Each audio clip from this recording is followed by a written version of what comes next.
काफी दिनों से आप लोग कमेंट कर रहे थे सर हमारा पहला पेपर हिंदी का है, और सर हिंदी का जो पेपर है हमारा 24 फरवरी को पहला पेपर है, उसको लेके हम लोग क्या है काफी परेशान है। नहीं समझ पा रहा है कि हिंदी में कौन सा प्रश्न तैयार करें ताकि बोर्ड परीक्षा 2025 में हमें पूरा का पूरा नंबर मिल जाए। तो मेरे पास कमेंट कर रहे थे सर हिंदी में क्या होते हैं, बहुत सारे प्रश्न बनते हैं यहाँ पे। हिंदी गद्य के इतिहास से प्रश्न आते हैं, हिंदी पद के इतिहास से आते हैं, हिंदी व्याकरण से आते हैं, संस्कृत के बहुत सारे प्रश्न होते हैं। तो सर यहाँ पे बता रहे कि जब हम क्वेश्चन बैंक लेके बैठ रहे हैं, हिंदी का किताब लेके बैठ रहे हैं, हम इंपॉर्टेंट नोट लेके बैठ रहे हैं, तो हमें ये नहीं समझ में आ रहा कि कौन से प्रश्न तैयार करें ताकि बोर्ड परीक्षा में हमें पूरा का पूरा नंबर मिल जाए। तो स्टूडेंट आपके भारी डिमांड पे मुझे हिंदी का एक स्पेशल वीडियो बनाना पड़ रहा है, जिसमें मैंने क्या किया है 110 सबसे महत्वपूर्ण बहुविकल्पी प्रश्नों को कराया है। आज 110 प्रश्नों को देख लीजिए, इसी में से 100% है कि इससे बाहर कोई भी प्रश्न नहीं आएगा। तो स्टूडेंट अगर आप भी कक्षा 10वीं के छात्र और आप भी हिंदी पढ़ते हो और आपका भी 24 फरवरी 2025 को हिंदी का पेपर है, तो बिल्कुल ध्यान से देखिएगा। इस वीडियो को स्टार्ट करते हैं और इन प्रश्नों का सोल्यूशन आपको करा देते हैं। तो यहाँ पे आप लोग जल्दी से मुझे कमेंट सेक्शन में बताइए क्या सभी लोग रेडी हैं? जितने भी मैं प्रश्न कराने वाला हूँ सभी का उत्तर आप देने के लिए रेडी है कि नहीं, जल्दी से बता देंगे। और आज अपने आप को टेस्ट कर लीजिए कि 24 फरवरी के लिए आप लोग कितना तैयार हैं। तो आपको करना क्या है ना, जो भी मैं प्रश्न बताऊंगा आपको हमारे आंसर देने से पहले आपको कमेंट सेक्शन में कमेंट करना है, और आपको अपने आप को पहचानना है कि कितने प्रश्न आपको तैयार है। यहाँ पे मैं बीच बीच में आपसे पूछता भी रहूंगा कि कितने प्रश्नों का आंसर आपने सही दिया है। तो सभी लोग रेडी रहिए। चलिए पहला प्रश्न आपके सामने मोस्ट इंपोर्टेंट आ गया है। पहला प्रश्न आपके सामने आ गया, बहुत ही शानदार प्रश्न आपको दिया गया है कि कृति कंकाल के लेखक है। जल्दी से अपने आप को टेस्ट करिए, जल्दी से आप लोग कमेंट सेक्शन में बताइए कि कृति कंकाल के लेखक कौन है। जयशंकर प्रसाद है, मुंशी प्रेमचंद्र है, राम कुमार वर्मा है, या मैथिली शरण गुप्त है। जल्दी से मुझे कमेंट सेक्शन में बताइए और अपने आप को चेक करिए क्या इसका आंसर आपको पता है कि नहीं पता है। केवल आज आप लोग 110 प्रश्नों को देख लीजिए। हिंदी का पूरा तैयारी यहाँ पे होने वाला है, क्योंकि इसमें सभी प्रकार के मैं प्रश्न कराऊंगा। हिंदी गद्य का भी प्रश्न कराऊंगा, हिंदी पद का भी प्रश्न कराऊंगा, संस्कृत वाला भी कराऊंगा, व्याकरण वाला भी कराऊंगा, सभी प्रकार का प्रश्न कराऊंगा। तो यहाँ पे बता दूं कि अगर आपने यहाँ पे जयशंकर प्रसाद आंसर दिया है तो आपका आंसर बिल्कुल करेक्ट है। मैं देख पा रहा हूँ काफी लोग सही आंसर दिया है, तो जिन्होंने केवल ऑप्शन चूज किया है उनका ऑप्शन बिल्कुल करेक्ट है। चलिए दूसरा प्रश्न भी आपको दिखाई दे रहा होगा, दूसरा प्रश्न भी काफी इंपॉर्टेंट आपको दिया गया है। दूसरा प्रश्न है कि पंच परमेश्वर कहानी के लेखक है। जल्दी से आप लोग कमेंट सेक्शन में बताइए कि पंच परमेश्वर के लेखक कौन है। आचार्य रामचंद्र शुक्ल है, मुंशी प्रेमचंद्र है, यशपाल है, या राजेंद्र यादव है। तो जल्दी से बताएंगे पंच परमेश्वर कहानी के लेखक कौन है। आज अपने आप को टेस्ट करिए कि 24 फरवरी के लिए आप लोग कितना तैयार हैं। तो अगर आपने ख वाला ऑप्शन चूज किया है मुंशी प्रेमचंद्र, तो आपका ऑप्शन बिल्कुल करेक्ट है, क्योंकि पंच परमेश्वर मुंशी प्रेमचंद्र की रचना आपको याद रखना है। नंबर का प्रश्न भी आपके सामने आ गया है। मोस्ट इंपोर्टेंट प्रश्न दिया गया है कि उपन्यास भूले बिसरे चित्र के लेखक आपको बताना है कि जो मोस्ट फेमस उपन्यास है भूले बिसरे चित्र के लेखक आप बताइए। मुंशी प्रेमचंद्र हैं, भगवती चरण वर्मा है, यशपाल जी है, या जयशंकर प्रसाद है। तो बताइए, अपने आप को पहचानिए।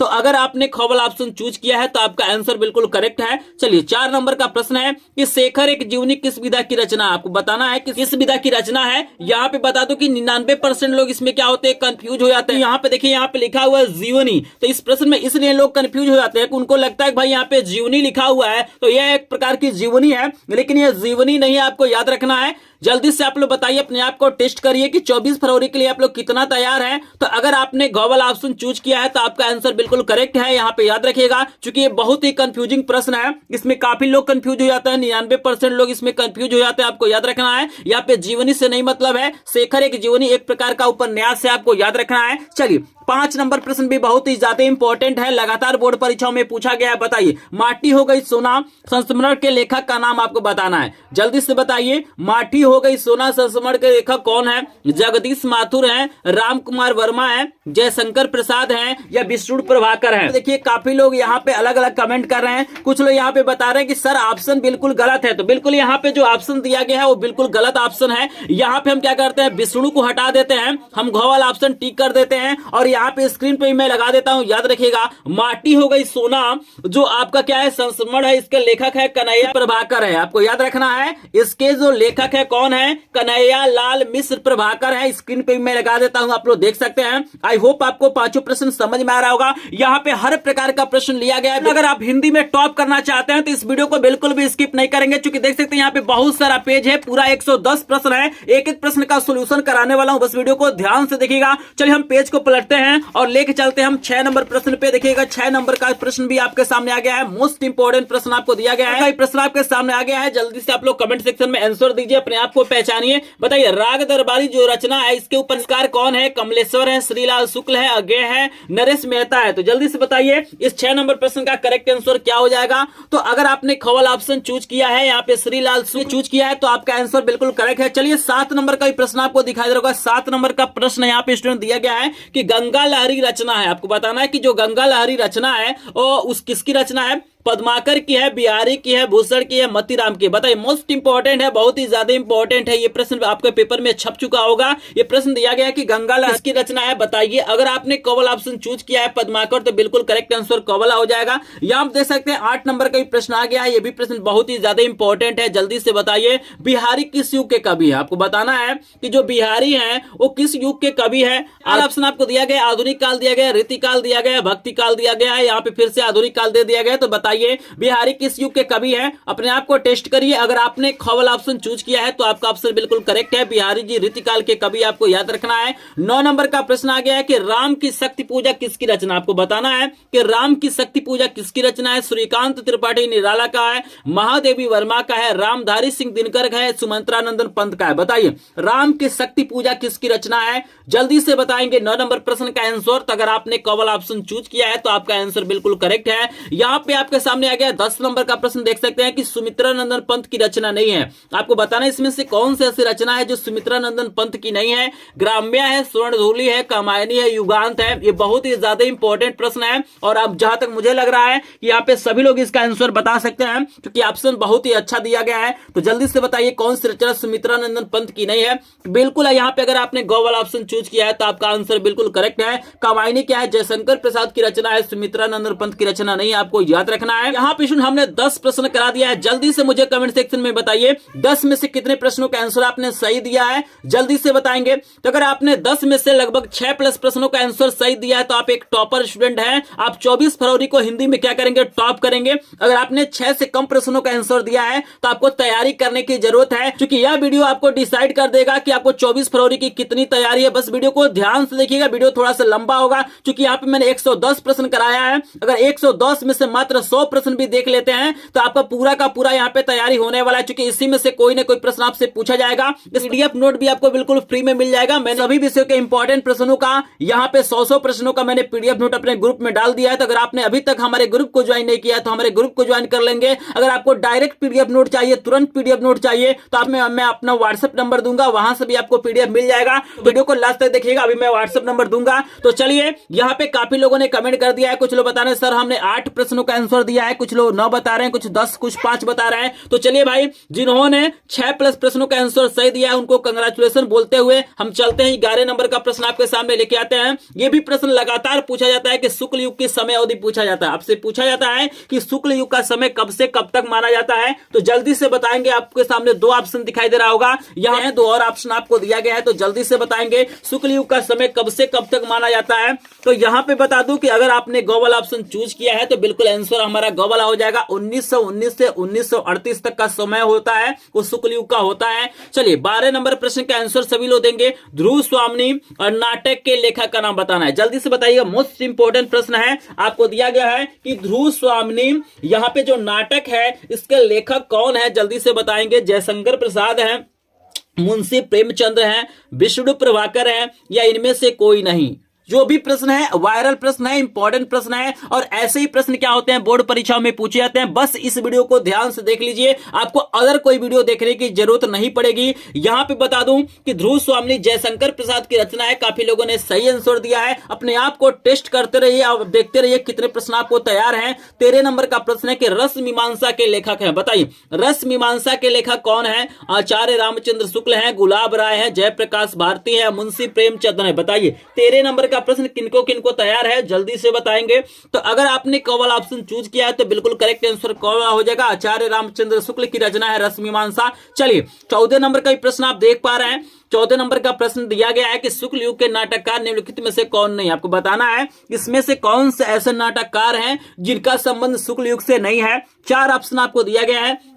पहला दिया गया जयशंकर प्रसाद, दूसरा राम कुमार वर्मा है, तीसरा हरिकृष्ण प्रेमी है, चौथा भारतेंदु हरिश्चंद्र है। तो बताइए 14 का करेक्ट आंसर सभी लोग बताएंगे।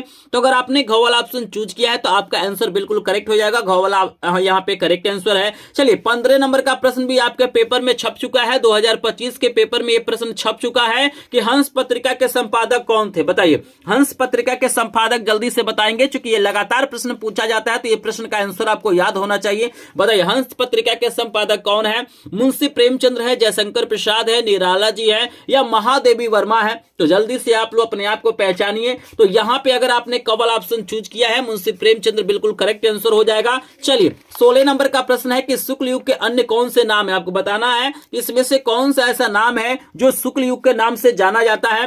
प्रसाद युग, प्रेमचंद युग, छायावाद युग या सभी। बताइए 16 नंबर का करेक्ट आंसर सभी लोग बताएंगे कि कौन सा ऑप्शन सही हो गया, जल्दी से बताएंगे। अगर आपने यहाँ पे घ वाला ऑप्शन चूज किया है तो करेक्ट आंसर घ हो जाएगा। ये जो तीनों नाम आप देख रहे हैं ये शुक्ल युग के अन्य नाम है, आपको याद रखना है। 17 नंबर का प्रश्न आपको हम करा देते हैं। 17 नंबर का प्रश्न है कि हजारी प्रसाद द्विवेदी लेखक है, आपको बताना है कि हजारी प्रसाद द्विवेदी लेखक है, किस रचना के लेखक हैं। 4 ऑप्शन आपको दिया गया है। पहला दिया गया है पानी के प्राचीर के, दूसरा है आपका बंटी के, तीसरा है बूंद और समुद्र के, चौथा है बाण भट्ट की आत्मकथा। बताइए इसमें से कौन सी ऐसी रचना है जो हजारी प्रसाद द्विवेदी के है, जल्दी से बताएंगे। 4 ऑप्शन आपको दिया गया है। अपने आप को आज पहचान लीजिए क्योंकि लास्ट मौका है, फिर आपको मौका नहीं मिलेगा क्योंकि ऐसा वीडियो आपको किसी भी यूट्यूब चैनल पे देखने के लिए नहीं मिलेगा। तो अगर आपने घ वाला ऑप्शन चूज किया है, बाण भट्ट की आत्मकथा क्या है, हजारी प्रसाद द्विवेदी की रचना है, आपको याद रखना है। चलिए लेके चलते हैं हम आपको 18 नंबर प्रश्न पे,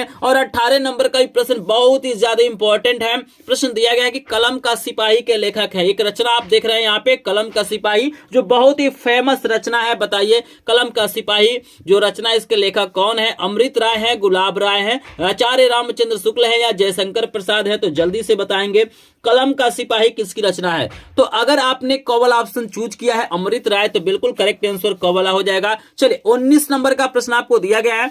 19 नंबर का भी प्रश्न आपके सामने आ गया। मोस्ट इंपोर्टेंट प्रश्न आपको दिया गया कि लहरों के राजहंस के लेखक है। जल्दी से बताइए, ये मोस्ट फेमस रचना है, लहरों के राजहंस के लेखक आप बताना है कौन है। पहला ऑप्शन आपको दिया गया प्रेमगंध दिया गया है, दूसरा मोहन राकेश है, तीसरा गुलाब राय है, चौथा दिनकर है। तो बताइए लहरों के राजहंस के लेखक कौन है।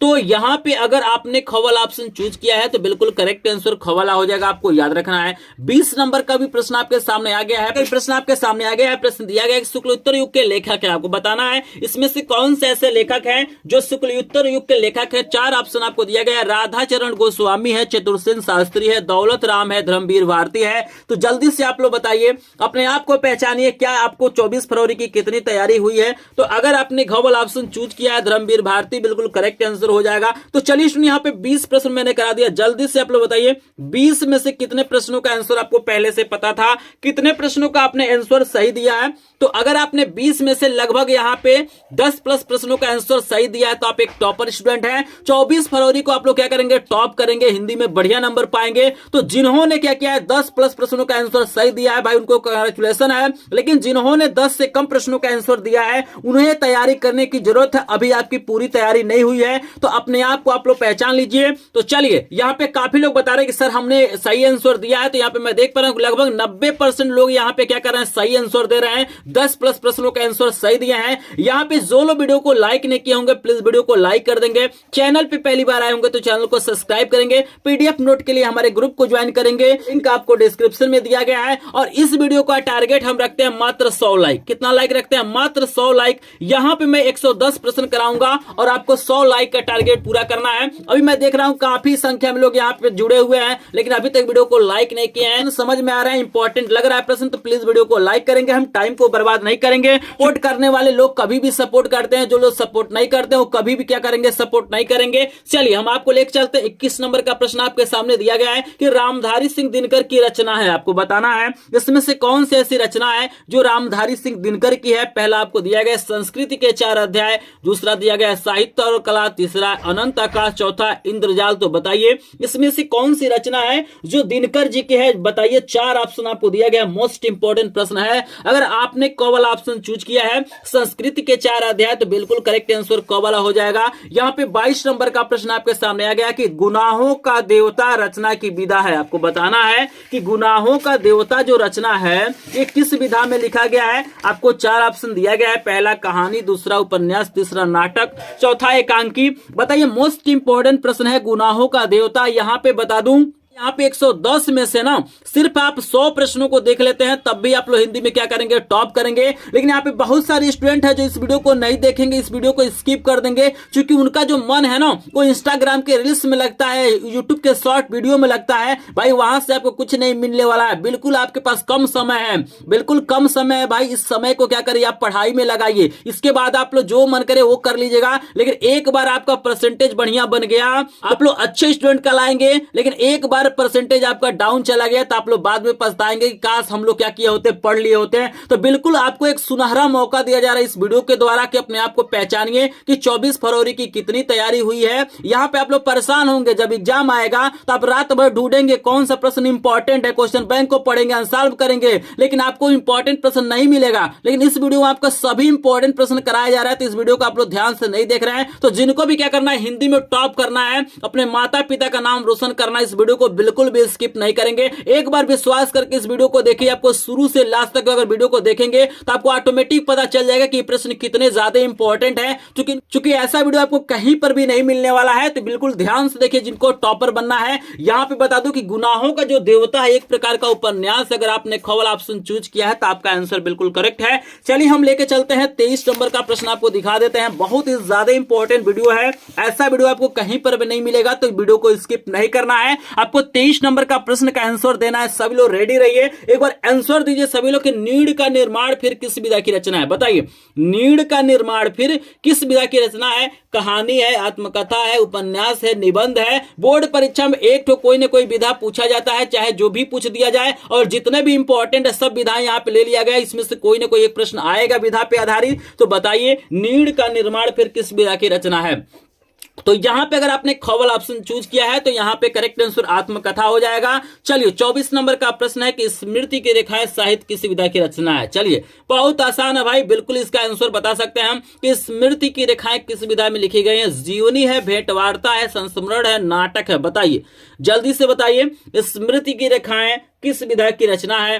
तो अगर आपने ग वाला ऑप्शन चूज किया है तो एक प्रकार का संस्मरण है, आपको याद रखना है। 25 नंबर का प्रश्न बहुत ही ज्यादा इंपॉर्टेंट है, बताना है कि परीक्षा गुरु किस विधा की रचना है। बताइए परीक्षा गुरु किस विधा की रचना है? उपन्यास है, आत्मकथा है, एकांकी है, रेखा चित्र। बताइए 25 का आंसर दीजिए। परीक्षा गुरु आपको याद रखना है। हिंदी का पहला उपन्यास क्या है? परीक्षा गुरु है, आपको याद रखना है। करेक्ट आंसर क वाला हो जाएगा। तो अगर आपने क वाला ऑप्शन चूज किया है तो आपका आंसर बिल्कुल करेक्ट है। 26 नंबर का प्रश्न आपको दिया गया कि महादेवी वर्मा द्वारा रचित रेखा चित्र है। बताइए 4 यहाँ पे ऑप्शन दिया गया है, आपको बताना इसमें से कौन सा ऐसा रेखा चित्र है जिसकी रचना महादेवी वर्मा ने किया था। 4 ऑप्शन दिया गया, जिंदगी मुस्कुराई, अतीत के चलचित्र, गांव की सांझ, इनमें से कोई नहीं। बताइए 26 का करेक्ट आंसर बताएंगे। तो अगर आपने ख वाला ऑप्शन चूज किया है तो आपका आंसर बिल्कुल करेक्ट है। याद रखना है अतीत के चलचित्र क्या है? महात्मा द्वारा रचित है, आपको याद रखना है। 27 नंबर का प्रश्न आपको दिया गया कि साहित्य और कला रचना है। बताइए साहित्य और कला किसकी रचना है? 4 ऑप्शन आपको दिया गया है, पद्मन लाल पुन्नालाल बख्शी की, सुमित्रा नंदन पंत की, भगवती शरण उपाध्याय की, जयप्रकाश भारती की। बताइए साहित्य और कला किसकी रचना है? मोस्ट इंपॉर्टेंट प्रश्न है, जल्दी से आंसर देंगे।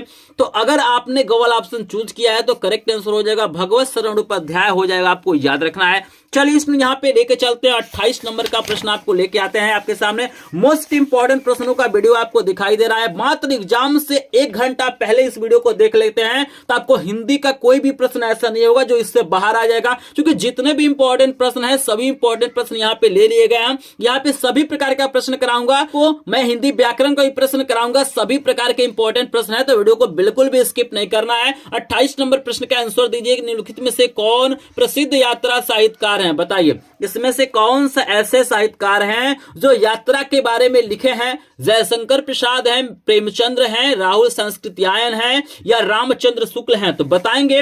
28 नंबर का करेक्ट आंसर दीजिए, बहुत ही ज्यादा इंपॉर्टेंट प्रश्न है। तो अगर आपने गो वाला ऑप्शन चूज किया है राहुल संस्कृत्यायन, तो आपका आंसर बिल्कुल करेक्ट हो जाएगा। आप जो भी आंसर दे रहे हैं यहां पे अपने आंसर को काउंट करते रहिए, कितने सही आंसर आप लोग दे रहे हैं, क्योंकि यहां पे 110 में से अगर आप लोग 100 प्रश्न भी तैयार कर लेते हैं तो पूरा का पूरा आपको नंबर मिलेगा। तो यहां पे काउंट करते रहिएगा। चलिए 29 नंबर का प्रश्न है कि क्या भूलूं क्या याद करूं किसकी रचना है? बताइए, बहुत ही शानदार रचना है। क्या भूलूं क्या याद करूं किसकी रचना है? हरिवंश राय बच्चन का है, मुंशी प्रेमचंद्र का है, राहुल संस्कृत्यायन का है या आचार्य रामचंद्र शुक्ल का है? बताइए, क्या भूलूं क्या याद करूं, ये भी एक प्रकार का आत्मकथा है, आपको याद रखना है।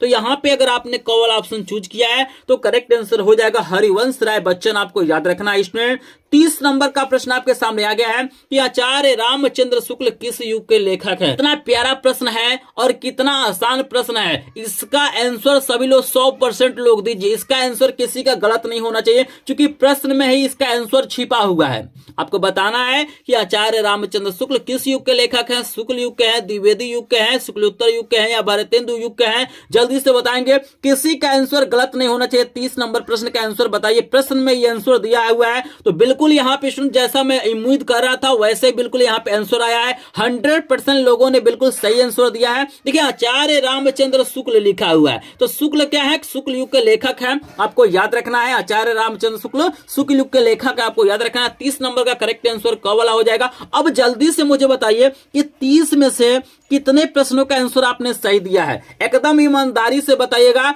जिन प्रश्नों का आंसर आपने दिया है उसका आपको बताना है। हमारे बताने के बाद से अगर आपने आंसर दिया तो आपको उसे काउंट नहीं करना है। जल्दी से काउंट करिए, जल्दी से बताइए। अगर 30 में से लगभग आपने 20 प्रश्नों का आंसर सही दिया है तो आप एक टॉपर स्टूडेंट हैं। आप लोग 24 फरवरी की तैयारी क्या कर रहे हैं? अच्छे से कर रहे हैं। लेकिन अगर आपने 20 से कम प्रश्नों का आंसर सही दिया है तो आपको तैयारी करने की जरूरत है। आप लोग 24 फरवरी की तैयारी अच्छे से नहीं कर रहे हैं, तो अपने आप को पहचान लीजिए कौन कौन तैयारी कर रहा है। इस वीडियो में नजर आ रहा है, ठीक है ना? बिल्कुल कम समय बचा हुआ स्टूडेंट, आप लोग टाइम को बर्बाद मत करिए। आप लोग ऐसा वीडियो देखिए जिससे आपको बेनिफिट हो, एग्जाम में आपको फायदा हो। आप लोग short video Instagram, WhatsApp, Facebook चलाने से कोई फायदा नहीं है, क्योंकि एक बार परसेंटेज आपका डाउन हो जाएगा ना तो आपको बाद में पछतावा होता है कि काश मैं पढ़ लिया होता तो मेरा नंबर क्या होता, बढ़ जाता। क्योंकि हम लोग भी एग्जाम दिए हैं, हम लोग को भी क्या किए हैं, गलती की है, तो उससे हम लोग कुछ ना कुछ सीखे हैं और वही चीज आपको बता रहा था कि आप लोग गलती न करें। आई होप आप लोग सही आंसर दे रहे हैं, आप लोग बढ़िया से तैयारी कर रहे हैं।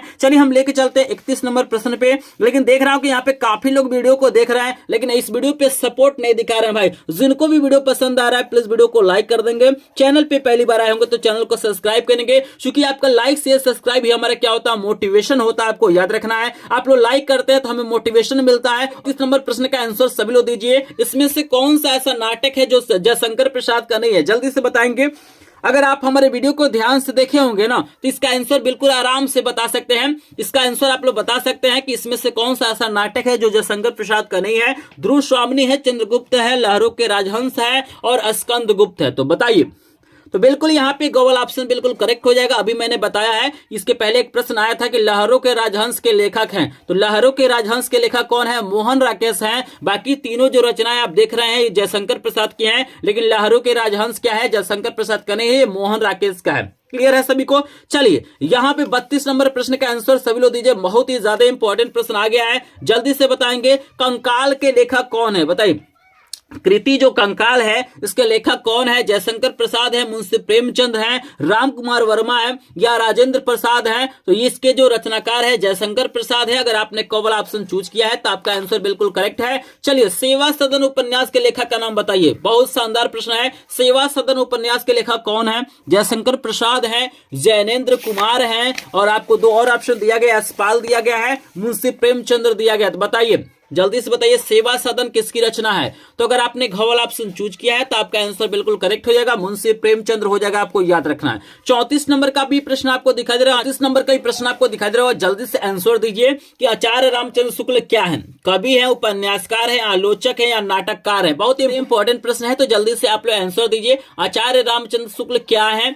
तो अगर आपने गो वाला ऑप्शन चूज किया है तो करेक्ट आंसर आलोचक हो जाएगा, क्योंकि आचार्य रामचंद्र शुक्ल सबसे ज्यादा फेमस है और निबंधकार के रूप में, लेकिन यहाँ पे निबंधकार नहीं दिया है तो हम आलोचक पे टिक करेंगे, क्योंकि वो एक आलोचक भी आपको याद रखना है। 35 नंबर का प्रश्न है कि आकाशदीप के लेखक है, बताइए आकाशदीप के लेखक कौन है, जल्दी से बताएंगे। प्रश्न नंबर 35 का करेक्ट आंसर सभी लोग देंगे। आकाशदीप के लेखक कौन है? 4 ऑप्शन आपको दिया गया, अमरकांत है, आचार्य रामचंद्र शुक्ल है, जयशंकर प्रसाद है और निराला है। बताइए 4 ऑप्शन में से कौन सा ऑप्शन करेक्ट हो जाएगा? तो अगर आपने गो वाला ऑप्शन चूज किया है तो करेक्ट आंसर गो वाला हो जाएगा। यहाँ पे आकाशदीप के लेखक कौन है? जयशंकर प्रसाद, आपको याद रखना। चलिए यहाँ पे 36 नंबर का प्रश्न है, कालों से संबंधित कोई ना कोई एक प्रश्न बोर्ड परीक्षा में पूछा जाता है। तो अभी मैंने आपको शुक्ल युग का समय अवधि बताया है, उसके बाद आपके सामने आ गया रीतिकाल का समय अवधि। तो बताइए रीतिकाल का समय अवधि क्या है, जल्दी से कमेंट सेक्शन में बताएंगे।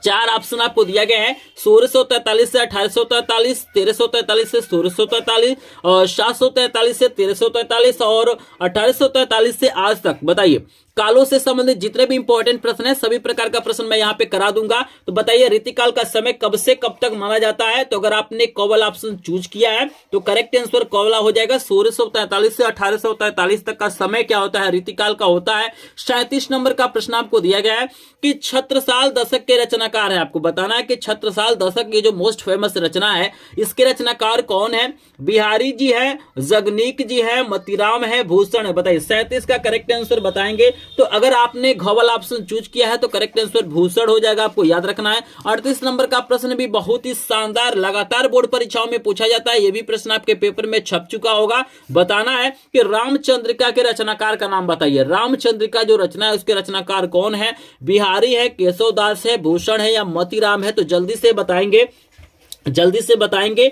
तो 38 नंबर का करेक्ट आंसर खवला हो जाएगा, केशव दास, आपको याद रखना है। 39 नंबर का प्रश्न है भैया केशव दास किस काव्य धारा के कवि हैं? बताइए केशव दास जो है रामचंद्रिका के रचनाकार हैं, ये किस काव्य धारा के कवि हैं? 4 ऑप्शन है, रीतिबद्ध है, रीति सिद्ध है, रीति मुक्त है, प्रयोगवादी है। तो बताइए जो भूषण जी है वो किस काव्य धारा के कवि है? यहाँ पे 4 ऑप्शन आपको दिया गया है। तो देखते हैं कितने लोग सही आंसर बताते हैं। तो यहाँ पे बता दूं कि अगर आपने कोवल ऑप्शन चूज किया है तो बिल्कुल करेक्ट आंसर रीतिबद्ध हो जाएगा, आपको याद रखना है। चलिए 40 नंबर का प्रश्न है कि रीति मुक्त काव्य धारा की रचना है, आपको बताएं इसमें से कौन सी ऐसी रचना है जो रीति मुक्त काव्य धारा की है? सुजान सागर है, बिहारी सतसई है, ललित ललाम या काव्य निर्माण है? मोस्ट इंपोर्टेंट प्रश्न है, जल्दी से आंसर देंगे, जल्दी से बताएंगे। तो अगर आपने कोवल ऑप्शन चूज किया है तो करेक्ट आंसर हो जाएगा सुजान सागर, आपको याद रखना है। यहां पे हमने 40 प्रश्न आपको करा दिया, जल्दी से आप लोग अपने आप को पहचानिए, जल्दी से बताइए कि 24 फरवरी की आपकी कितनी तैयारी हुई है, उसमें से कितने प्रश्नों का आंसर आपको पहले से पता था या आपने सही जवाब दिया है।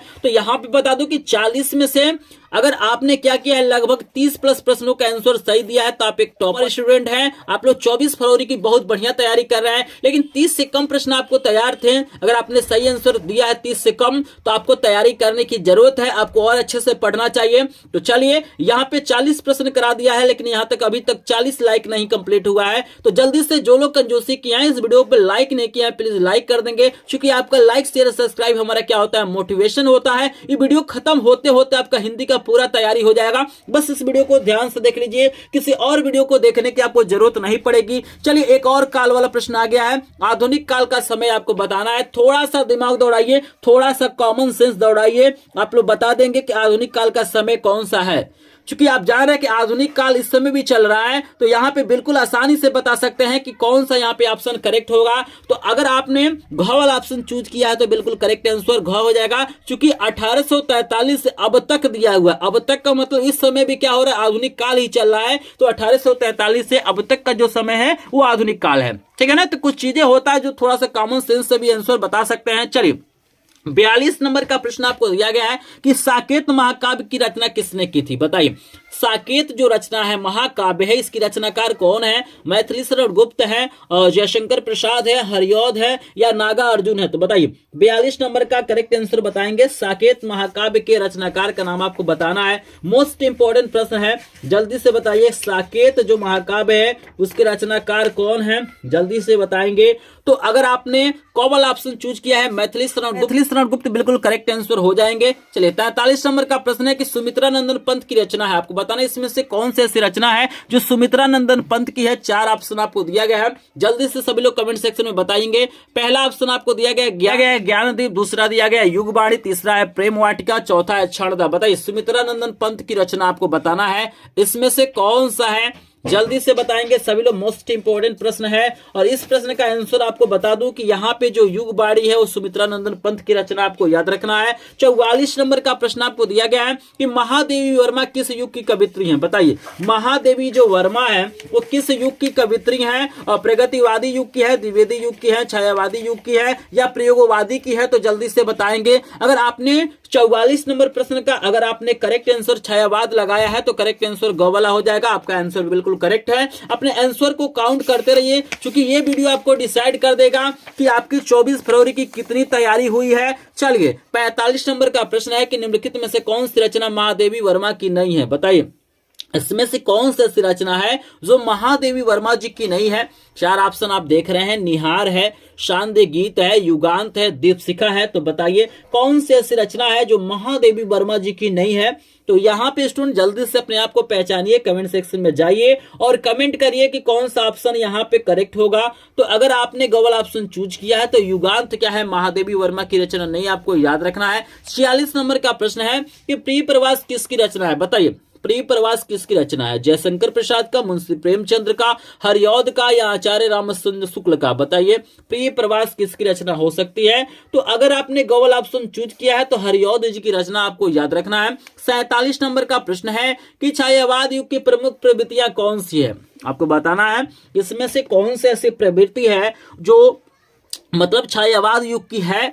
कुंठा और निराशा के स्वर, श्रृंगार और प्रेम वेदना, नारी के प्रति परिवर्तित तो दृष्टिकोण और रीति ग्रंथों का निर्माण। बताइए छायावाद युग की प्रमुख प्रवृत्तियां कौन सी है। इस तरह के भी प्रश्न बोर्ड परीक्षाओं में पूछे जाते हैं। तो क्या लग रहा है आपको 47 का कौन सा ऑप्शन करेक्ट हो सकता है। तो अगर आपने ख वाला ऑप्शन चूज किया है तो करेक्ट आंसर हो जाएगा श्रृंगार और प्रेम वेदना। चलिए 48 नंबर के प्रश्न भी आपको नजर आ रहा होगा। प्रश्न दिया गया है कि लोकायतन के रचनाकार है। बताइए लोकायतन किसकी रचना है, निराला की, जयशंकर प्रसाद की, सुमित्रा नंदन पंत की, महादेवी वर्मा की।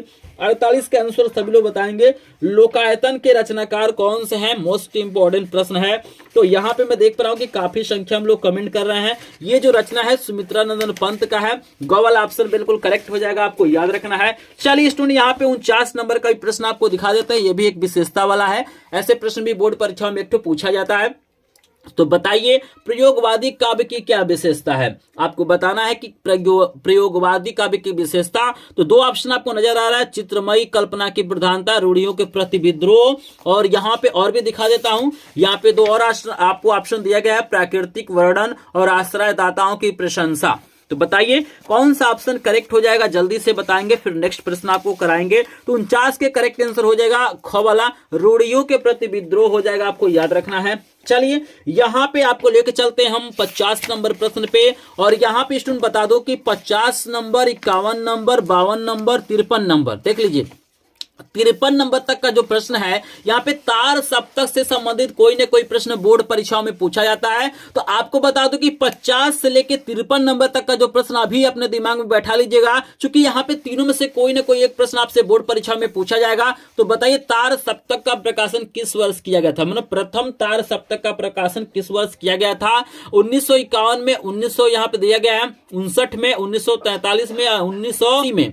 तो बताएंगे। तो अगर आपने गलत ऑप्शन चूज किया है तो करेक्ट आंसर 1943। दूसरा सप्तक का प्रकाशन बताइए कब किया गया था, तो दूसरा का बता दो 1951 हो जाएगा। फिर पूछ रहा हुआ है तीसरा सप्तक का प्रकाशन, तो बता दूं कि तीसरे सप्तक का जो प्रकाशन किया गया था 1959 में किया गया था। और एक प्रश्न और पूछा जाता है कि तार सप्तक के संपादक कौन है, तार सप्तक के संपादक कौन है। तो यहाँ पे अगेन जी आपको याद रखना है। तो यहाँ पे एक बार और दिखा देता हूं, प्रथम तार सप्तक का प्रकाशन का सन याद रखिएगा, दूसरे का भी याद रखिएगा, तीसरे का भी याद रखिएगा, और तार सप्तक के संपादक कौन है। अगेन जी चारों प्रश्नों को ध्यान से देख लीजिए। 50, 51, 52 और 53 में से कोई ना कोई एक प्रश्न 100% बोर्ड परीक्षा में आता है। तो इन प्रश्नों को बिल्कुल भी आपको स्किप नहीं करना है, और जो भी प्रश्न है बहुत ही ज्यादा इंपॉर्टेंट है। मात्र मात्र 110 प्रश्नों को देख लीजिए। 24 फरवरी को आप लोग खुश होके आएंगे। बिल्कुल यहाँ पे पेपर देके जैसे ही निकलेंगे तो आप लोग मेरे वीडियो में आके यही कमेंट करेंगे कि सर इससे बाहर कोई भी प्रश्न नहीं आया था। तो जल्दी से आप लोग तैयार कर लीजिए। यहाँ पे 50, 51, 52, 53 को चलिए 54 नंबर का प्रश्न आपको करा देते हैं। प्रश्न दिया गया है कि महादेवी वर्मा की रचना है। आपको बताना है कि मन कौन सी ऐसी रचना है जो महादेवी वर्मा की है। त्रिधरा है, वीणा है, पथ के साथी है, गुंजन है। तो बताइए 54 नंबर का सभी लोग आंसर देंगे। तो अगर आपने गॉगल ऑप्शन चूज किया है यहाँ पे पद के साथ ही तो करेक्ट आंसर ग वाला हो जाएगा। चलिए यहाँ पे हम लेके चलते हैं 55 नंबर प्रश्न पे। आप लोग काउंट करते रहिए कितने प्रश्नों का आंसर सही दे रहा है, क्योंकि अभी जैसे ही 60 प्रश्न खत्म होगा आपसे पूछूंगा कि 60 में से कितने प्रश्नों का आंसर आपने सही दिया है। तो चलिए, आंगन के पार द्वार के रचयिता आपको बताना है कि जो रचना है आंगन के पार द्वार, इसके रचयिता कौन है, जल्दी से बताएंगे। हरिऔध है, निराला है, अज्ञेय है, धर्मवीर भारती है। तो जल्दी से बताएंगे कौन सा ऑप्शन करेक्ट हो जाएगा। तो अगर आपने अज्ञेय करेक्ट आंसर चूज किया है तो आपका आंसर बिल्कुल सही है। 56 नंबर के प्रश्न है कि सुमित्रा नंदन पंत की रचना नहीं है। आपको बताना है मन कौन ऐसा रचना है जो सुमित्रा नंदन पंत के नहीं है। तो जल्दी से बताएंगे। तो अगर आपने यहाँ पे गॉगल ऑप्शन चूज किया है, कमायनी बिल्कुल करेक्ट हो जाएगा। ये जयशंकर प्रसाद की रचना है। 57 नंबर के प्रश्न है कि प्रयोगवाद के कवि हैं। आपको बताना है कि प्रयोगवाद के कवि कौन है। भूषण है, अज्ञेय है, सुमित्रा नंदन पंत है या महादेवी वर्मा है। तो 57 का आंसर बताएंगे सभी लोग। तो अगर आपने गॉगल ऑप्शन चूज किया है तो आपका आंसर बिल्कुल करेक्ट है। अज्ञेय जी प्रयोगवाद के कवि आपको याद रखना है। 58 नंबर के प्रश्न है कि यशोधरा किसकी रचना है। बताइए, यशोधरा बहुत ही फेमस रचना है। किसकी रचना है? जयशंकर प्रसाद की, महादेवी वर्मा की, सुमित्रा नंदन पंत की या मैथिली शरण गुप्त की। तो 58 का आंसर बताएंगे। तो अगर आपने यहाँ पे मैथिली शरण गुप्त करेक्ट आंसर दिया है तो आपका आंसर बिल्कुल करेक्ट हो जाएगा। दीप शिखा काव्य संग्रह है, बहुत ही ज्यादा इंपॉर्टेंट है। ये भी पेपर में छप चुका है 2025 के। आपको बताना है कि दीप शिखा किसकी रचना है। जयशंकर प्रसाद की, महादेवी वर्मा की, सुमित्रा नंदन पंत की या मैथिली शरण गुप्त की। जल्दी से बताएंगे। अब आपको यहाँ पे ना 60 के बाद से व्याकरण के प्रश्न देखने के लिए मिलेंगे। तो व्याकरण के प्रश्न को बिल्कुल भी आपको स्किप नहीं करना है, क्योंकि सबसे ज्यादा जो प्रॉब्लम आ रहा है व्याकरण के प्रश्नों में आ रहा है। तो पूरा इंपॉर्टेंट प्रश्न आपको हरा दूंगा। यहाँ पे एक एक प्रश्न कराऊंगा, जो भी आपके पेपर में आने वाला है सभी प्रकार के प्रश्न कराऊंगा। तो बिल्कुल भी 60 नंबर के बाद वाला वीडियो आप लोग स्किप नहीं करिएगा। तो बता दूं कि दीप शिखा क्या है, महादेवी वर्मा की रचना है। यहाँ पे 60 नंबर का प्रश्न है कि भारतेंदु युग का समय आपको बताना है कि भारतेंदु युग का समय कब से कब तक है। 1900 से 1928, 1968 से 1900 तक है। यहाँ पे आपको दो और ऑप्शन दिया है। पेज को पलटते हैं, प्रश्न दिखा देते हैं। दो और ऑप्शन आपको दिया गया है, देख सकते हैं। 1919 से 1936 और 1800 से 1828 तक। तो बताइए यहाँ पे भारतेंदु युग का समय आपको बताना है। तो यहाँ पे हम बता दें, अगर आपने गॉगल ऑप्शन चूज किया है तो भारतेंदु युग का जो समय है आपके 1868 से 1900 तक माना जाता है। आपको याद रखना है। चलिए, यहाँ पे मैंने करा दिया 60 प्रश्न करा दिया है। यहाँ पे हमने क्या किया है, आपको हिंदी गद्य के इतिहास और हिंदी पद्य के इतिहास पे आधारित जितने भी इंपॉर्टेंट प्रश्न थे सभी प्रश्नों को करा दिया है। आप लोग बताइए यहाँ पे 60 में से कितने प्रश्न आपको पहले से तैयार थे या आपने सही आंसर दिया है। तो 60 में से लगभग यहाँ पे आपने 45 प्लस प्रश्नों का आंसर सही दिया है। तो आप एक टॉपर स्टूडेंट हैं। आपकी 24 फरवरी की तैयारी बढ़िया चल रही है। अगर मैं इससे कम प्रश्नों का आंसर दिया तो आपको तैयारी करने की जरूरत है। आपकी 24 फरवरी की तैयारी अच्छे से नहीं चल रही है। तो आप लोग जल्दी से बताएंगे, चूंकि यहाँ पे क्या हो रहा है, यहाँ पे हिंदी गद्य और पद्य के इतिहास प्रश्न खत्म होते हैं। यहाँ पे 60 प्रश्न तैयार कर लिए, इसी में से कोई न कोई प्रश्न आएगा। अब इसके बाद से हम कराते हैं व्याकरण के प्रश्न। मतलब कितने प्रश्न कराएंगे, आपको 50 प्रश्न व्याकरण के कराएंगे। 50 प्रश्न देख लीजिए, इससे बाहर कोई भी प्रश्न नहीं आएगा। और जो भी न्यू सिलेबस है उसी के आधार पे प्रश्न है। तो जल्दी से, यहाँ पे काफी लोग 50 बता रहे हैं, कोई 40 बता रहा है, कोई 35 बता रहा है, कोई 60 बता रहा है। चलिए भाई, जिन्होंने 45 प्रश्नों का आंसर सही दिया है भाई, उनको कंग्रेचुलेशन। आप लोग अच्छे से तैयारी कर रहे हैं। आप लोग जरूर हिंदी में टॉप करेंगे। लेकिन जो लोग अभी तक वीडियो को सपोर्ट नहीं किए हैं, वीडियो को लाइक नहीं किए हैं, प्लीज आपसे रिक्वेस्ट है कि वीडियो को लाइक कर देंगे, क्योंकि इस वीडियो का मात्र हमने टारगेट रखा है 100 लाइक्स। और इसमें प्रश्न कितने, 110 हैं। अभी मैंने 60 प्रश्न करा दिया, लेकिन यहाँ पे 60 लाइक नहीं हुआ है। तो जितने लोगों ने लाइक नहीं किया है प्लीज लाइक करेंगे। पीडीएफ नोट बिल्कुल फ्री में मिल जाएगा, आपको स्क्रीनशॉट वगैरह लेने की कोई जरूरत नहीं है। और मेरे पास सभी विषयों के 100 प्रश्नों का क्या है, पीडीएफ PDF नोट है और वीडियो है। अगर आप नहीं देखे होंगे वीडियो तो लिंक डिस्क्रिप्शन में मिलेगा, वहां से देख लीजिएगा। और आप स्क्रीन पे देख सकते हैं कि मैंने क्या किया है, सभी जितने भी इंपॉर्टेंट प्रश्न थे मेरे ग्रुप में जो ज्वाइन किया है सबको मैंने PDF भेज दिया है। तो अगर आप ग्रुप को ज्वाइन नहीं किए हैं तो आप लोग ग्रुप को ज्वाइन कर लीजिएगा, लिंक डिस्क्रिप्शन में दिया गया है। क्योंकि मेरे पास बहुत सारे क्या है, वायरल पेपर भी है जिससे प्रश्न आपके बोर्ड परीक्षा में पूछे जाएंगे, तो सबका PDF मिल जाएगा। तो ग्रुप को ज्वाइन कर लेंगे, चैनल को सब्सक्राइब करेंगे। लेके चलते हैं 61 नंबर प्रश्न पे और जल्दी से बताएंगे 61 नंबर प्रश्न का आंसर देने के लिए सभी लोग रेडी है। क्योंकि इसके बाद से जो भी प्रश्न आएंगे वो व्याकरण पे आधारित आएंगे। जैसे पहला प्रश्न आपको दिया गया है कि करुण रस का स्थायी भाव आपको बताना है। जल्दी से बताइए, करुण रस का स्थायी भाव क्रोध है, शोक है, हास्य या भय है। जल्दी से बताइए करुण रस का, क्योंकि यहीं से प्रश्न बनना है और यही सब बोर्ड परीक्षा में आता है। तो अगर आपने यहां पे खबल ऑप्शन चूज किया है तो आपका आंसर बिल्कुल करेक्ट है। करुण रस का स्थायी भाव शोक होता है, आपको याद रखना है। चलिए यहाँ पे 62 नंबर का प्रश्न आपको दिया गया है, हास्य रस का स्थायी भाव है। आपको बताना है कि हास्य रस का स्थायी भाव क्या है, क्रोध है, शोक है, हास्य या भय है। तो जल्दी से बताइए हास्य रस का क्या होता है, हास होता है। दोनों में से कोई एक प्रश्न बोर्ड परीक्षा में पूछा जाता है। अब चलिए 63 नंबर का प्रश्न भाई बहुत ही शानदार दिया गया है कि हाथी जैसी देह, गेंडे जैसी चाल, तरबूज जैसी खोपड़ी, खरबूजे से गाल। पंक्ति में आपको रस बताना है, बताइए कौन सा रस होगा, करुण होगा, हास्य होगा, श्रृंगार होगा या वीर होगा। बताइए, देख के आपको हंसी छूट रहा है ना भाई। हाथी जैसे देह है, गेंडे जैसी चाल और तरबूज जैसी खोपड़ी, खरबूज जैसी गाल। हंसी छूट रहा है तो यहाँ पे हास रस है। क्लियर है, दो ही रस देखिए आपके सिलेबस में है, एक हास है एक करुण है। तो भाई दोनों में से कोई एक ही करना है। क्लियर है। चलिए 64 नंबर का प्रश्न है कि विद्न के वासी उदासी तपोवरदादी महाबुन नारी दुखारे। पंक्ति में आपको रस बताना है। तो इसमें भी हासी रस होगा, आपको याद रखना। अगर इसमें कोई डाउट होगा तो कमेंट सेक्शन में बताइएगा। क्लियर है सभी को। चलिए तो यहाँ पे देख रहे हैं ना, 4 प्रश्न मैंने रस पे कराया है। यहाँ पे दोनों का स्थायी भाव और 2 उदाहरण बताया है। बस 4 प्रश्न देख लीजिए, कोई ना कोई एक प्रश्न पूछा जाएगा। इसके बाद आपको अलंकार से प्रश्न आएगा। मतलब पहला जो प्रश्न आएगा व्याकरण में आपके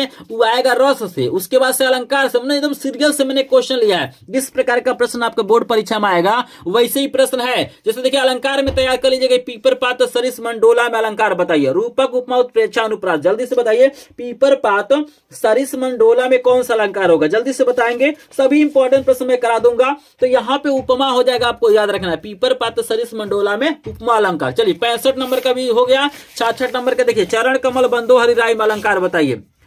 चरण कमल बंदो हरि राय में कौन अलंकार होगा, जल्दी से बताएंगे। तो यहां पे याद रखना है रूपक हो जाएगा, करेक्ट आंसर हो जाएगा रूपक। चलिए 67 नंबर बताइए, पायो जी मैंने राम रतन धन पायो में अलंकार बताइए।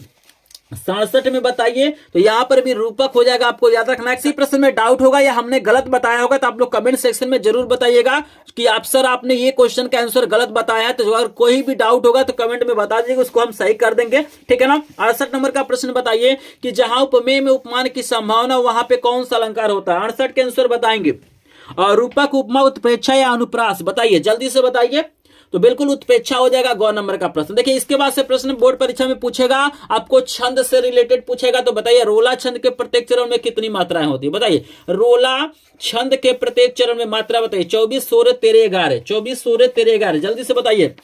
रोला छंद तो 24 मात्राएं होती है, आपको याद रखना है। 70 नंबर का है कि रोला छंद में कुल कितने चरण होते हैं। तो सबसे ज्यादा बोर्ड परीक्षा में मात्राओं को पूछता है और चरण को पूछता है। तो बताइए रोला में तो आपको सोरठा और रोला पढ़ना है। तो सोरठा और रोला के मात्राएं और चरण को याद रखिएगा, क्योंकि इसी में से प्रश्न बनते हैं। तो बताइए कितना चरण होता है। तो 4 चरण होता है, करेक्ट आंसर घ वाला हो जाएगा, आपको याद रखना है। चलिए 71 नंबर का प्रश्न है कि सोरठा के पहले चरण में कितनी मात्राएं होती है। आपको बताना है कि सोरठा के पहले चरण में कितनी मात्राएं होती है। 12 16 और यहाँ पे 13 11 दिया है। तो बताइए तो पहले चरण में बताना है सोरठा का कितनी मात्राएं होती है। तो आपको याद रखना है 11 मात्रा होती है। घ वाला ऑप्शन करेक्ट है। अगर आपने घ वाला ऑप्शन चूज किया है तो आपका आंसर बिल्कुल करेक्ट है।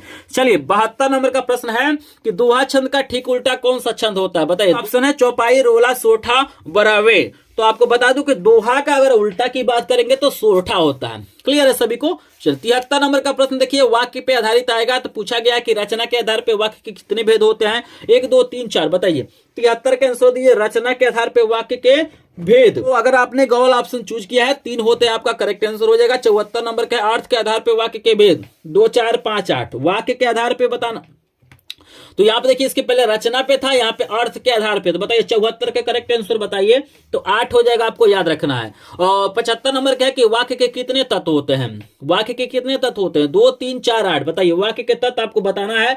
तो वाक्य के 4 तत्व होते हैं, आपको याद रखना है। इसके बाद वाक्य के आधारित आएगा, उसके बाद वाच्य पे आधारित आएगा। इंग्लिश में पढ़े होंगे वॉइस पढ़े होंगे, एक्टिव वॉइस पैसिव वॉइस पढ़े हैं ना जी, उसी पे आधारित प्रश्न आएगा। पूछेगा कि वाच्य के कितने प्रकार होते हैं, ये भी पेपर में आपका छप चुका है। इंपॉर्टेंट प्रश्न यहाँ पे है, जितने भी प्रश्न इंपॉर्टेंट है, लेकिन जिसको मैं टिक कर रहा हूं मोस्ट इंपॉर्टेंट। बताइए वाच्य के प्रकार। तो अंग्रेजी में 2 होता है, active voice passive voice. Hindi में 3 होता है, कर्तावाच, कर्मवाच और भाववाच। तो याद रखिएगा इसको, वाच्य के प्रकार कितने होते हैं? 3 होते हैं। चलिए 77 नंबर का है कि तुमसे सोया नहीं जा सका। 77 नंबर का प्रश्न है कि तुमसे सोया नहीं जा सकता, वाक्य में वाच्य बताना है। कर्तावाच, कर्मवाच, भाववाच, इनमें से कोई नहीं। बताइए सभी लोग बताइए 77 के करेक्ट आंसर बताइए। प्रश्न आपको दिया हुआ है कि तुमसे सोया नहीं जा सकता है, वाक्य में आपको वाच्य बताना है। तो यहाँ पे भाववाच्य आपको याद रखना है। चलिए 78 नंबर का प्रश्न है कि महात्मा बुद्ध ने विश्व को शांति का संदेश दिया, इस वाक्य में वाच्य। तो महात्मा बुद्ध क्या है? कर्ता है भाई, कर्ता यहाँ पे वाच्य हो जाएगा। चलिए पुस्तक पढ़ी गई, तो पुस्तक पढ़ने वाला कोई और है, पुस्तक कर्म है, तो कर्म पहले होगा, तो यहाँ पे कर्मवाच्य हो जाएगा। सबको समझ में आ रहा है? जिसमें कर्म पहले होता है कर्मवाच्य होता है। चलिए इसके बाद विकारी पद और अविकारी पे प्रश्न पूछे जाएंगे। प्रश्न है विकारी पद नहीं है, बताने मन से कौन सा ऐसा शब्द है जो विकारी नहीं है। 80 नंबर का प्रश्न का आंसर दीजिए सभी लोग। तो प्रतिदिन हो जाएगा, आपको याद रखना है। 81 नंबर का प्रश्न है कि निम्न में से कौन अविकारी शब्द है? बताइए अविकारी। तो अविकारी बताना, इंद्र है, गाय है, यथा संभव है, आप है। बताइए 81 का करेक्ट आंसर बताएंगे तो जल्दी से बताइए। मोस्ट इंपोर्टेंट प्रश्न है, तो अगर आपने गोवल ऑप्शन चूज किया है यथा संभव हो जाएगा, आपको याद रखना है। चलिए सर्वनाम पे आधारित प्रश्न पूछा जाएगा, आपको बताना है कि इसमें से कौन सर्वनाम है। बताइए इसमें से कौन सर्वनाम है? काला छोड़ा वह लड़का। तो सर्वनाम प्रोनाउन आपका हो जाएगा गौवाला, वह हो जाएगा। चलिए 83 नंबर का प्रश्न आपके सामने आ गया है कि अपव्यय में उपसर्ग है, उपसर्ग पे भी आधारित प्रश्न पूछा जाएगा। तो बताइए उपसर्ग पे जितने इंपॉर्टेंट प्रश्न है सबको करा दिया हूं। अपव्यय में उपसर्ग बताइए, 4 ऑप्शन आपको दिया गया है। तो करेक्ट आंसर अप हो जाएगा। 84 नंबर है कि पर्यावरण में उपसर्ग बताइए, बहुत ज्यादा इंपॉर्टेंट है। पर्यावरण में बताइए, 4 ऑप्शन आपको दिया गया है। पहचानिए अपने आप को कितनी तैयारी हुई है। तो यहाँ पे पर्यावरण में परी हो जाएगा, आपको याद रखना। आगमन शब्द में उपसर्ग बताइए, तो आगमन में क्या हो जाएगा? जल्दी से बताएंगे, 4 ऑप्शन आपको दिया गया है। तो आगमन में आ हो जाएगा। चलिए निर्दय शब्द में उपसर्ग बताइए, निर्दय शब्द में उपसर्ग बताइए, 86 का आंसर दीजिए। तो यहाँ पे गौ वाला ऑप्शन निर हो जाएगा। चलिए उसके बाद समास पे आपसे प्रश्न पूछा जाएगा, समास पे भी आधारित मैंने प्रश्न करा दिया है। बताइए वेद पुराण में कौन समास होगा? वेद पुराण में समास बताइए, वेद पुराण में समास बताइए। बिल्कुल यहाँ पे द्वंद्व हो जाएगा, गौ वाला ऑप्शन चूज किए हैं तो आपका आंसर करेक्ट हो जाएगा। 88 है पंचवटी में समास, द्विगुत दिया है, तत्पुरुष दिया गया है, और यहाँ पे कुछ और भी आपको दिया गया है, द्वंद्व है और बहुव्रीहि। तो बताइए पंचवटी में कौन समास होगा जी? पंचवटी में बताइए। तो पंचवटी में द्विगुत समास हो जाएगा, आपको याद रखना। 88 के आंसर हो जाएगा क वाला। चलिए आपको 89 पे लेके चलते हैं। नीलकमल में समास बताइए, नीलकमल में समास। बस इतना तैयार करके जाइए, इससे बाहर कोई भी प्रश्न नहीं आएगा। जल्दी से बताइए नीलकमल में समास बताएंगे।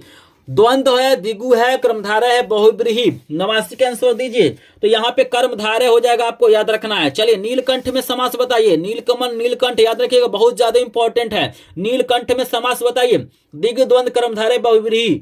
90 के आंसर बताएंगे तो बहुव्रीहि हो जाएगा। चलिए पर्यायवाची से शब्द पूछा जाएगा आपसे, परवाची भी प्रश्न पूछा जाएगा। बादल का परवाची शब्द नहीं है, बताइए हमें कौन ऐसा शब्द है जो बादल के परवाची नहीं है? तो बादल के परवाची क्या है? जलज नहीं, आपको याद रखना है। घ वाला ऑप्शन करेक्ट हो जाएगा। चलिए तत्सम रूप से प्रश्न पूछा जाएगा। 91 के बाद से 92 नंबर के आंसर दिए। खेत का तत्सम रूप बताइए। तो खेत का तत्सम रूप गौ वाला ऑप्शन करेक्ट हो जाएगा। अगर आपने गौ वाला ऑप्शन चूज किया तो करेक्ट आंसर। चलिए गंगा का प्रवाची मन कौन नहीं है? 93 का आंसर दीजिए। गंगा का प्रवाची शब्द आपको बताने, इसमें से कौन सा नहीं है? मोस्ट इंपॉर्टेंट है, बताएंगे। गंगा का प्रवाची कालिंदी नहीं है, ख वाला ऑप्शन करेक्ट हो जाएगा। चलिए वायु समीर बयार किसका प्रवाची है? वायु समीर बयार किसका नाम है? बताइए सूर्य का, तारों का, हवा का, बादल का?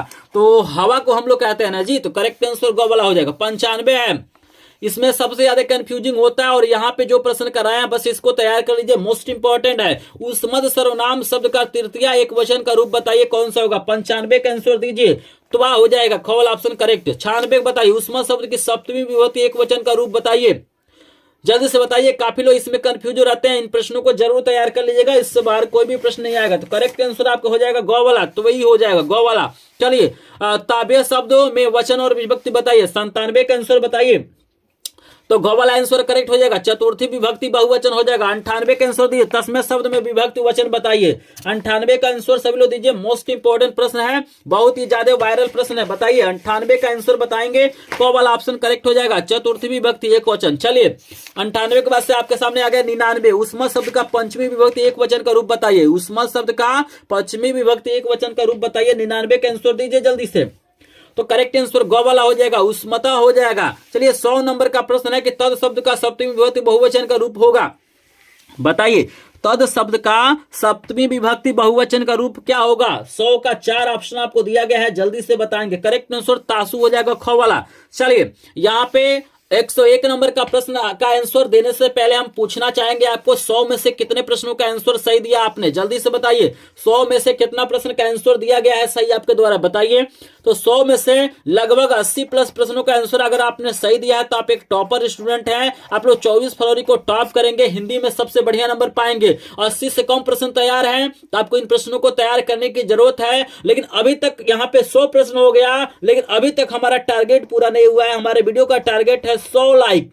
अभी तक आपने टारगेट को पूरा नहीं किया है, तो जो लोग कंजूसी किया है, वीडियो को लाइक नहीं किया, प्लीज वीडियो को लाइक करेंगे। चैनल पे पहली बार आए हो तो चैनल को सब्सक्राइब करेंगे। अभी वीडियो के लास्ट में मैं अपना व्हाट्सएप नंबर दूंगा, आपको क्या करना है, सभी विषयों का पीडीएफ नोट बिल्कुल फ्री में मिलेगा। कैसे मिलेगा, वीडियो को लास्ट तक देखिएगा, आपको पता चलेगा। यहाँ पे 101 नंबर प्रश्न का आंसर दीजिए। गोदान उपन्यास के लेखक का नाम बताइए। यशपाल, प्रेमचंद्र, मोहन, राकेश, धर्मवीर भारती। बताइए गोदान के लेखक कौन है। मुंशी प्रेमचंद्र, बी वाला ऑप्शन करेक्ट। 102 है क्या भूलू क्या याद करूं किस विधा की रचना है। बताइए क्या भूलू क्या याद करूं किस विधा की रचना है। तो अगर आपने ए वाला ऑप्शन चूज किया है, आत्मकथा है, आपको याद रखना। 103 नंबर का प्रश्न, झूठ सच उपन्यास के लेखक आपको बताना है। झूठ सच उपन्यास के लेखक कौन है, जल्दी से बताइए। यशपाल, कमलेश्वर, रांगे, राघव, चतुर्सेन शास्त्री। बताइए झूठ सच। 103 नंबर का आंसर दीजिए। झूठ सच उपन्यास के लेखक का नाम बताइए, यशपाल हैं। 104 नंबर का प्रश्न है कि छायावाद युग की प्रमुख प्रवृत्ति है। बताइए छायावाद युग की प्रमुख प्रवृत्ति क्या है। आश्रयदाताओं की प्रशंसा, रीति ग्रंथों का निर्माण और श्रृंगार और प्रेम वेदना, भक्ति भावना। बताइए करेक्ट आंसर हो जाएगा आपके यहाँ पे ए वाला, आश्रयदाताओं की प्रशंसा। 105 नंबर का है कि चिंतामणि किसकी रचना है। बताइए चिंतामणि किसकी रचना है। 105 नंबर का आंसर बताइए। जयशंकर प्रसाद, आचार्य रामचंद्र शुक्ल, मोहन, राकेश, गुलाब राय। तो आचार्य रामचंद्र शुक्ल की रचना है। यहाँ पे ये वाला नहीं, यहाँ पे बी वाला करेक्ट आंसर हो जाएगा। क्लियर है। चलिए 106 नंबर का है कि घनानंद किस काव्यधारा के कवि हैं। घनानंद किस काव्यधारा के कवि हैं, तो रीति मुक्त कवि है, आपको याद रखना। सी वाला। जहाज की पंछी कृति है। बताइए जहाज का पंछी किस विधा की रचना है। नाटक, कहानी, उपन्यास, निबंध। बताइए 107 का आंसर बताएंगे। उपन्यास से आपको याद रखना है। आम का तत्सम रूप बताइए। आम का तत्सम रूप आपका आम्र हो जाएगा, बी वाला ऑप्शन करेक्ट। 109 नंबर है कि कर्तावाच में प्रधानता होती है। बताइए कर्तावाच में किसकी प्रधानता होती है। कर्ता की, कर्म की, भाव की, इनमें से कोई नहीं। तो कर्ता है तो यहाँ पे कर्ता की प्रधानता होगी। चलिए 109 के बाद से आपके सामने आ गया है 110 नंबर का प्रश्न। 110 नंबर का प्रश्न है हिंदी की प्रथम कहानी। बहुत ही ज्यादा इंपॉर्टेंट प्रश्न है। आपको क्या करना है, 110 नंबर प्रश्न का आंसर मुझे कमेंट सेक्शन में बताना है। और जो यहाँ पे स्टूडेंट कमेंट करेगा इसका आंसर, इसका मतलब उसने वीडियो को ध्यान से देखा है और उसे क्या करना है, 24 फरवरी को हिंदी में टॉप करना है। भाई जो टॉप करना चाहता है, जो बढ़िया नंबर चाहता है पाना, वही ना पढ़ेगा जी। बाकी लोग तो इंस्टाग्राम पे और यूट्यूब पे शॉर्ट वीडियो देखेंगे। तो जिन्होंने इस वीडियो को लास्ट तक देखा है, आप लोग कमेंट करके जरूर बताइएगा कि हिंदी की प्रथम कहानी क्या है। सरस्वती है, रानी केतकी की कहानी है, दुलाई वाली है या इंदुमती है। इसका आंसर आप लोग जरूर बताइएगा। आई होप आपको वीडियो पसंद आया होगा। अगर आपने 110 में से लगभग 100 प्रश्नों का आंसर सही दिया होगा, आपने तैयार कर लिया होगा, तो 24 फरवरी का आप लोग हिंदी में टॉप करेंगे।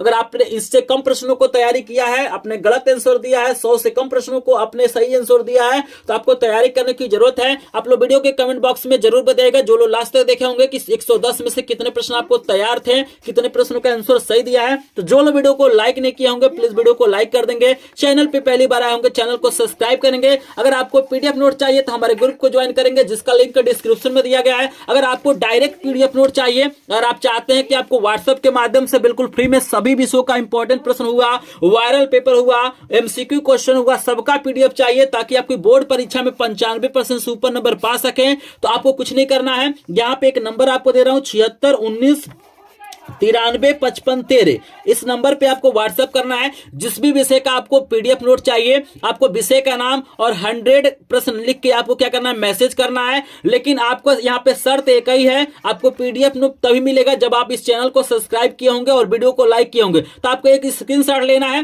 चैनल को सब्सक्राइब करके वीडियो को लाइक करके एक स्क्रीनशॉट लेना है और इस नंबर पे व्हाट्सएप कर देना है। जो भी आपको पीडीएफ नोट चाहिए बिल्कुल फ्री में मिलेगा, लेकिन कंडीशन यही है कि आपको वीडियो को लाइक करके और सब्सक्राइब करके स्क्रीनशॉट लेके मुझे भेजना है। तो चलिए मिलते हैं नेक्स्ट वीडियो में। स्क्रीन दिखाई दे रहा होगा, आप लोग इसको क्लिक करके देखिए। तो चलिए मिलते हैं नेक्स्ट वीडियो में, तब तक के लिए आप सभी का धन्यवाद।